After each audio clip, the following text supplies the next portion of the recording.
We are designing an example powertrain for a theoretical 4,800 gram quadcopter drone. In the last video, we went through the motor selection process and settled on the T-Motor anti-gravity 4006 motor, wound to 380 kV with 16-inch propellers running at 6S. Let's create a model to answer the following design question. What's the longest we can hover for carrying a payload of 750 grams? Let's do a weight roll-up with the information we have so far. From Motorbase, we get the weight of the motors at 68 grams each, 272 grams in total. The propeller weight is 25 grams each, so 100 grams in total. We find appropriate 40 amp ESCs, weighing 22 grams each, 88 grams total. Let's say we have a quadcopter airframe kit compatible with 16-inch propellers that weighs around 800 grams. Let's say the rest of our avionics, including autopilot, radios, and sensors, adds up to 400 grams. As stated in the design question, our payload is 750 grams. We have not yet selected a battery, which we will need in order to compute the flight time. If we subtract the weights we have so far from the 4,800 gram design constraint, we see that we have around 2,390 grams available for battery. Since we're operating the motors at 6S, let's pick a 6S battery. Looking at our battery chart along the 6S line, a battery of 2,390 grams approximately could have a capacity of around 20 amp hours. Now that we have a battery capacity estimate, let's compare that to the current draw at hover throttle to estimate time aloft.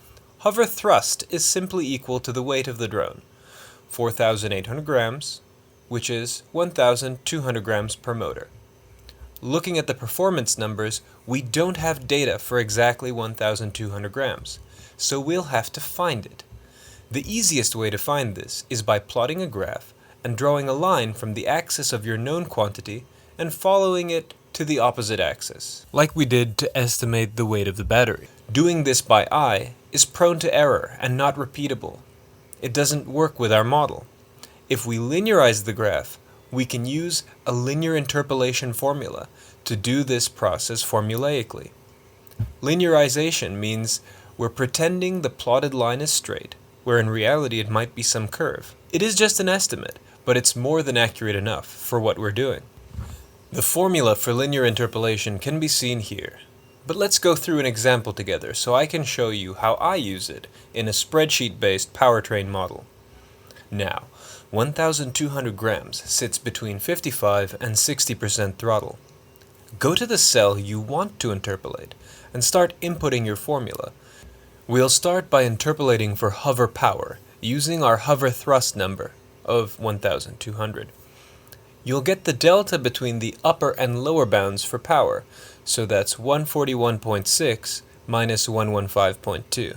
Bracket this. Divide this by the corresponding delta in thrust, so 1258 minus 1096. Bracket this too. The dividend is the linearized slope of a theoretical curve plotted between thrust and power in the interval of interest. It represents how much the power changes when you change thrust a little bit. The slope we calculated for our interval, or delta, should also apply to a smaller delta within that range. In this case, the smaller delta is 1,200 minus 1,096. Multiplying the slope by the smaller delta in thrust gives us the equivalent smaller delta in power. Since we already know the lower bound to be 115.2, we add this to the little power delta to get our interpolated power consumption for a thrust of 1,200.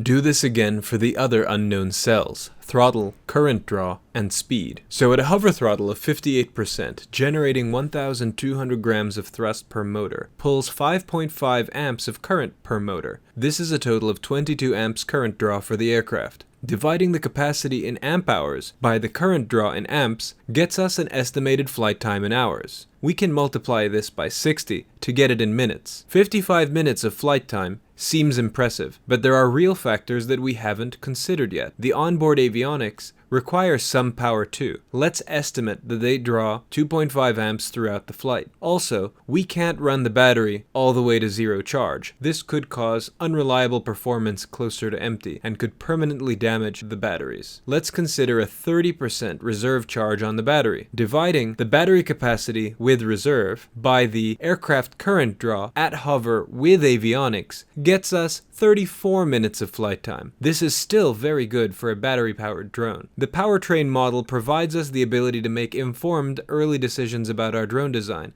and can help us with the sizing of some of our heaviest and most critical components. You can update it quickly and frequently as assumptions and constraints change and as you further develop and refine your system. System modeling in general complements practical testing, but does not replace it. Once your vehicle is ready to be flight tested, you will be able to collect the real-world data you need to validate your model and your design.